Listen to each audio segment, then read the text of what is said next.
Iran Israel സംഘർഷം കഴിഞ്ഞ കുറച്ച് ദിവസങ്ങളായി ലോകമെമ്പാടും വലിയ ആശങ്ക സൃഷ്ടിച്ചിരുന്നു.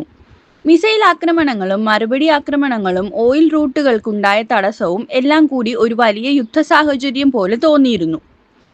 പക്ഷേ ഇപ്പോൾ ലഭിക്കുന്ന പുതിയ വിവരങ്ങൾ പ്രകാരം സ്ഥിതി ഏറെ ശാന്തമായതായി കണക്കാക്കപ്പെടുന്നു.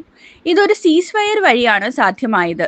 ഇറാനും ഇസ്രായേലും തമ്മിൽ വലിയ സംഘർഷങ്ങൾ നിർത്തിയിരിക്കുകയാണ്. അന്താരാഷ്ട്ര തലത്തിലുണ്ടായ സമ്മർദ്ദവും ചർച്ചകളും ഇതിന് കാരണമായി. അതുകൊണ്ട് തന്നെ യുദ്ധം നിർത്തിയെന്നൊരു ഫീലാണ് ഇപ്പോൾ ഉണ്ടാകുന്നത്. ഇപ്പോൾ ഗ്രൗണ്ട് ലെവലിൽ നോക്കുമ്പോൾ ഗൾഫ് മേഖലയിലെയും യാത്രകളും വ്യാപാരവും വീണ്ടും സാധാരണ നിലയിലേക്ക് മടങ്ങുന്നു. ഓയിൽ ഷിപ്പിംഗും മറ്റു പ്രവർത്തനങ്ങളും പുനരാരംഭിച്ചിട്ടുണ്ട്. അതിനാൽ തന്നെ യുദ്ധം അവസാനിച്ചു എന്ന് പലർക്കും തോന്നുന്ന രീതിയിൽ ഒരു ശാന്തത ഇപ്പോൾ അനുഭവപ്പെടുന്നു. എന്നാൽ ഒരു കാര്യം മനസ്സിലാക്കണം, ഇത് സ്ഥിരമായ ഒരു സമാധാനമല്ല. ഔദ്യോഗികമായി യുദ്ധം പൂർണ്ണമായും അവസാനിച്ചു എന്ന് പ്രഖ്യാപിച്ചിട്ടില്ല.